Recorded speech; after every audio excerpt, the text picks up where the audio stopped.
Section 5, we're going to look at using inequalities within a single triangle.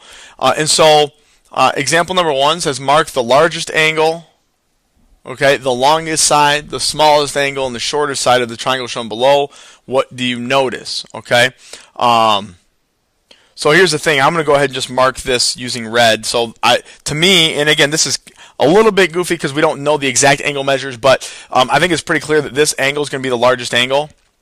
I think it's pretty clear that this is the longest side. And so if you notice here, the longest side and the largest angle are opposite each other. Okay, or across from each other.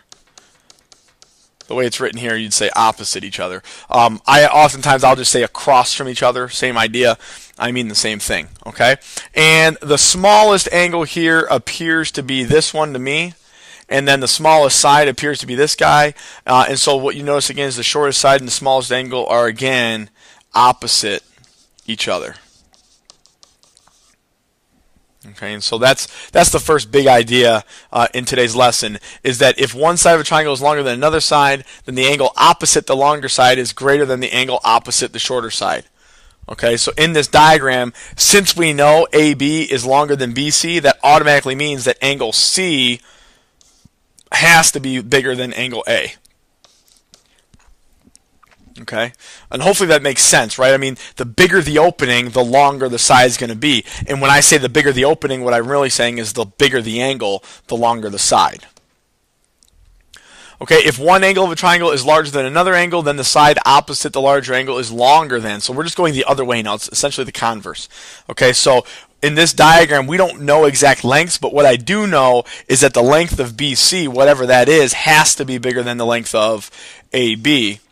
Okay, because of the fact I know that this 50 corresponds with that side, and this 30 corresponds with this side. So it says list the sides of PQR in order from shortest to longest. So all you're doing is identifying angles first. So your smallest angle is 45, which means your shortest side is QR. So QR is your shortest. PQ is your middle side. And your longest side here is obviously going to be PR because it's across from the 80. So pretty basic idea. That's what we're looking at. Okay, it says a long-tailed boat leaves a dock and travels 2,500 feet to a cave, 5,000 feet to a beach, then 6,000 feet back to the dock as shown below. One of the angles in the path is about 55 and one is about 24. What is the angle measure of the path made at the cave? Okay, and so really what you have to identify here is, okay, clearly the 24 is going to be the smallest angle in the diagram, and therefore it's got to be across from the smallest side, which means the angle here that it made with the beach has to be 24 degrees.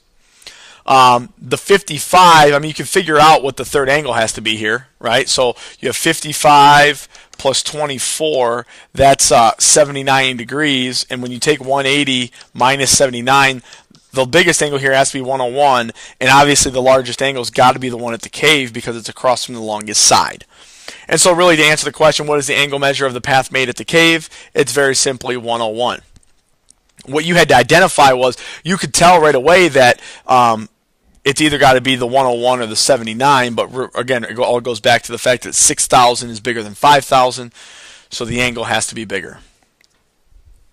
Okay, this is a huge theorem that we'll use a lot in the remainder of this course. It says it's the triangle inequality theorem. It says the sum of the lengths of any two sides of a triangle has to be greater than the length of the third side. So in other words, there's three cases. AB plus BC has to be bigger than AC. AC plus BC has to be greater than AC. Well, I just said that, didn't I? No, AC plus BC has to be greater than AB. Lost track there for a second. And then finally, AC plus AB has to be greater than BC.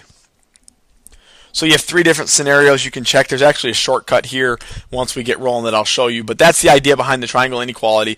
Take the sum of any two sides. It's got to be strictly greater than, not greater than or equal to, strictly greater than the third side. So can the following sets of three lengths form a triangle? All right. Now, what some people would do is they'd say, okay, so I gotta do 10 plus 7 is greater than 9. I also have to do 10 plus 9 is greater than 7, and then I gotta do 9 plus 7 is greater than 10. Okay. And what I'm going to tell you is you don't actually have to look at all three. Okay. You can scrap the first two. Because think about this, all right? In the first two, the longest side here, which is 10, is on the left-hand side of the inequality. Well, 10 all by itself is going to be bigger than 9, and it's also all by itself bigger than 7. Okay? So you don't have to consider the case where the longest side is on the left-hand side of the inequality, because that will always be true. The only case you really have to test is whether or not the two short sides add up to be bigger than the longest side. And so here you have 9 plus 7 is greater than 10. That's 16 bigger than 10. So your answer here would be yes. In the second one, you don't have to do 4 plus 6 greater than 1. All you have to do is look at the only inequality you have to check is 4 plus 1 greater than 6. Well, that's 5 is greater than 6. Clearly, the answer to that question is no. 9 plus 8 greater than 12. Well, that's 17 bigger than 12. That makes sense. That's yes. And then we have 4 plus 4 is bigger than 9. That's 8 is greater than 9. And again, I think we all agree that that's no. So that's a very basic application of the triangle inequality. Example 5 says a triangle has one side length of 14, another of 10. Describe the possible length of the third side. So just draw a quick picture, right? So here's 14, here's 10, call this guy x. Okay? What I'm going to tell you is you have to assume two cases. The first is assume that x is the shortest side. Okay? If x is the shortest side, well then the inequality that you would have to test would be the short side plus the middle side is greater than the longest side. Alright, and when you solve that, you subtract 10 from both sides, and what you end up getting is x is greater than 4. Okay? So we know for sure x has to be bigger than 4.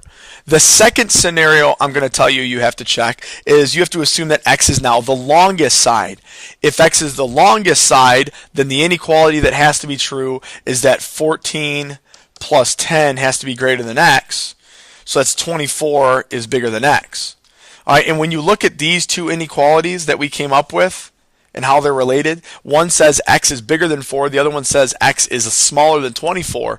And so your final answer should be written as a compound inequality saying that x can be anywhere between 4 and 24.